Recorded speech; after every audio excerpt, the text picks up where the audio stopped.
এক সময় গোয়াল ভরা গরু আর গোলা ভরা ধান ছিল সাতক্ষীরার শ্যামনগরের বংশীপুরের লালটু সরকারের পরিবারে।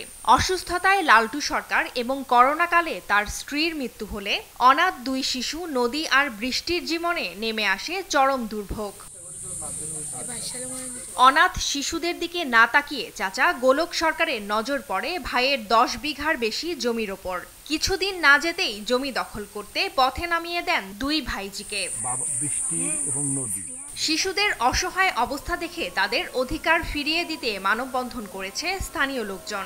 ওদের বাবা মা বেঁচে থাকতে ওরা রাজকন্যার মতন ছিল, এখন ওদের খুব কষ্ট। ওদের জ্যাঠামশাই গোলক সরকার ওদের কিছু দিচ্ছে না জায়গা জমি।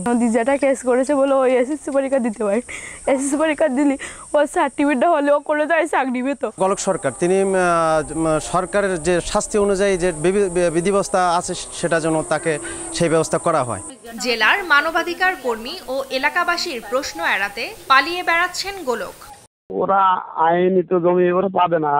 আমার বাবার জমি আমি কি চুরি করছি না ডাকাতি করছি তাই নিয়ে ভিডিও করবেন। কোর্টে যেটা হয় আমি এডিসির কাছে প্রস্তাব দিচ্ছি যে 16-16.5 জমি আর 5 শতক ভিটার থেকে তারা যদি নেয় এটা 7 থেকে মীমাংসা করে দিবে, আমি তাতে রাজি। এ বিষয়ে সুষ্ঠু সমাধান করতে অতিরিক্ত জেলা প্রশাসককে দায়িত্ব দেওয়ার কথা জানান জেলা প্রশাসক। আমি এটা সংশ্লিষ্টদেরকে দায়িত্ব দিয়েছি, এটাকে সেটেল করে সমাধান করে মেয়ে দুটির ভবিষ্যৎ নিশ্চিত করার ক্ষেত্রে যা যা করণীয় আমরা সেটা দেখছি। চলমান ভূমি সপ্তাহে দুই শিশুকে তাদের পিতার জমি বুঝিয়ে দেওয়ার পাশাপাশি অপরাধী চাচা গোলককে শাস্তির আওতায় আনার দাবি জানিয়েছে এলাকাবাসী। নিউজ ডেস্ক, দেশ টিভি।